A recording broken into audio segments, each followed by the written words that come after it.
Sathya Sai Speaks, Volume 11, Chapter 41.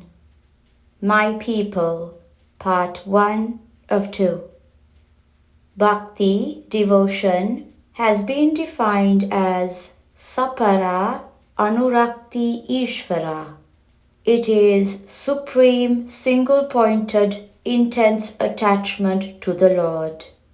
Such attachment can be evinced even by animals, as the legends about Shiva at Kalahasti and of the elephant that worshipped him there describe. Young lads are capable of it, as the story of Dhruva demonstrates. Women have proved that they are capable of cultivating that attachment as well, as Draupadi did. The moon has no inherent light of its own. The stars are sources of enormous quantities of light.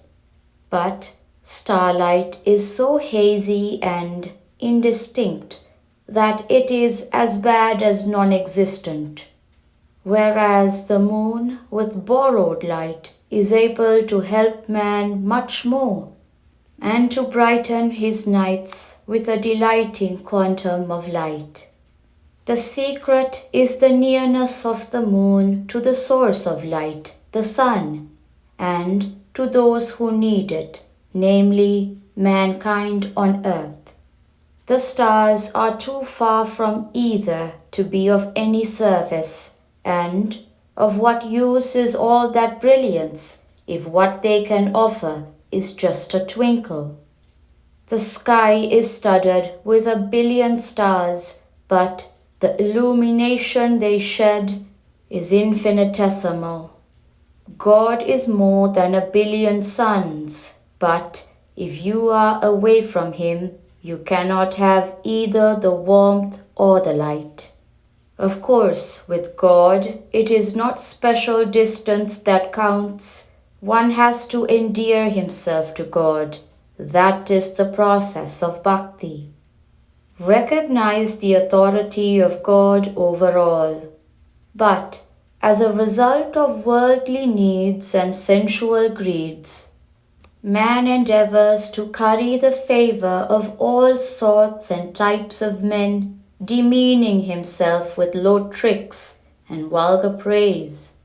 Lokavancha, worldly desires, takes you away from Lokesha, the Lord of all the worlds.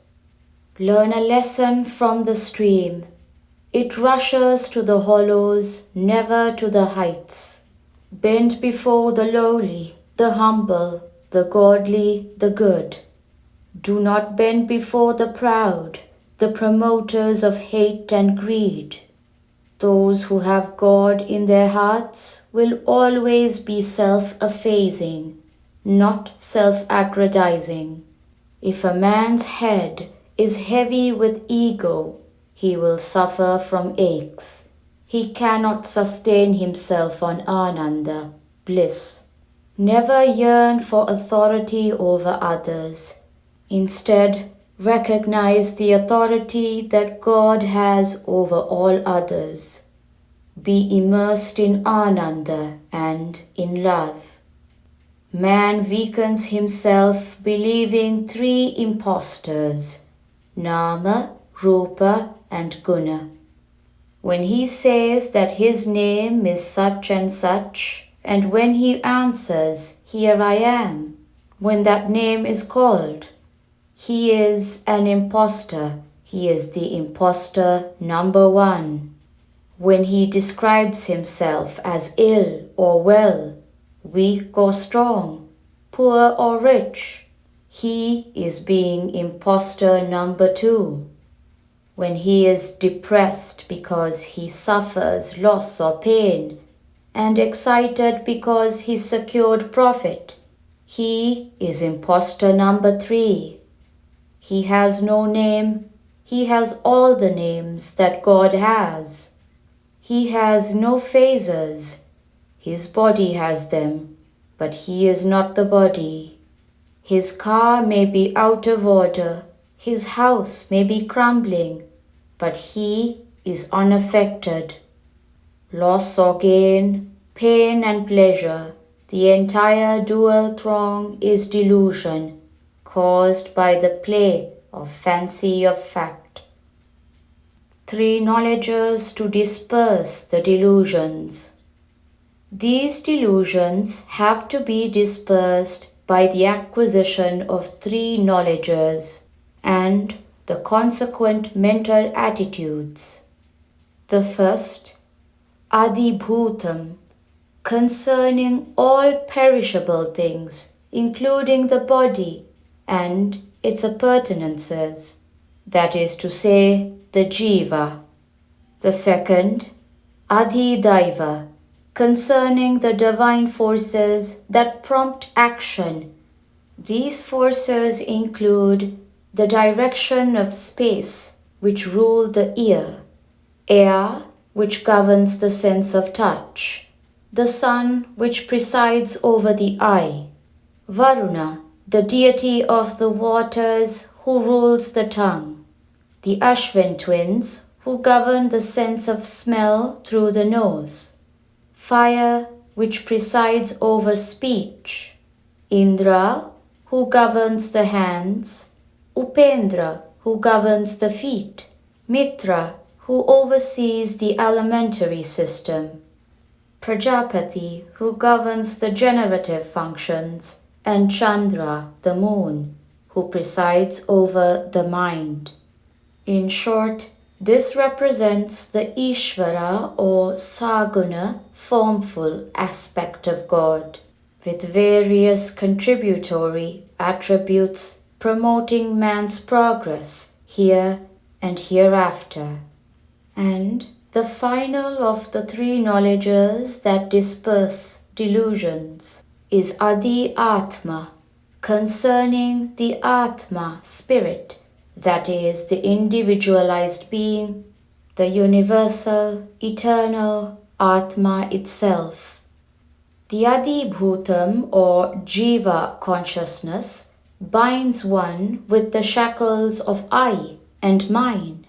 The Ishvara consciousness or the awareness of the attributes of God, which energizes and activates one's functions, limits the supreme into a particularized entity. When the Adi Atma is achieved, delusion or moha disappears and you can attain moha kshaya, delusion lost, liberation. Arjuna acknowledges with gratitude towards the end of the Gita dialogue, Nashto moha smitir labdha. My delusion is lost, I have regained the memory. Arjuna had forgotten that he was the Atma. He remembered it and was liberated from the prison he had built around himself. Man loses joy and peace by his own craving. There was a rich man, a confirmed miser, who sought to hide his hoard in a place where no one could lay his hands on it. He decided to keep it inside a snake hole. Poor fellow, he did not realize that if his gold was safe down there, from outsiders, it was inaccessible to him too. Man loses joy, his peace, his freedom by his own cleverness and craving. He devises stratagems in order to escape being entrapped by others, but he is trapped nevertheless by his own tactics to catch blindfolded in a dark room the black cat which is not there. That is life for most men. They won't believe the wise men who warn or convey the correct information. Do not look upon the objective world as something to be exploited. It is something to be adopted and appreciated. Then you can derive the maximum ananda out of the contact. At Delhi, lakhs of people were pouring in at all hours of the day and night. and clamoring for darshan, audience. Unless one group got darshan and moved on, there was no room for the next group pressing behind them to move forward. So I got upon the terrace and gave them Ananda. Truckloads of people from Jalandhar, Meerut, Patiala, and even places however further off were arriving on all the days I stayed. They were all drawn by the Ananda that darshan confers. End of part 1 of 2. Prashanti Nilayam, April 8, 1972.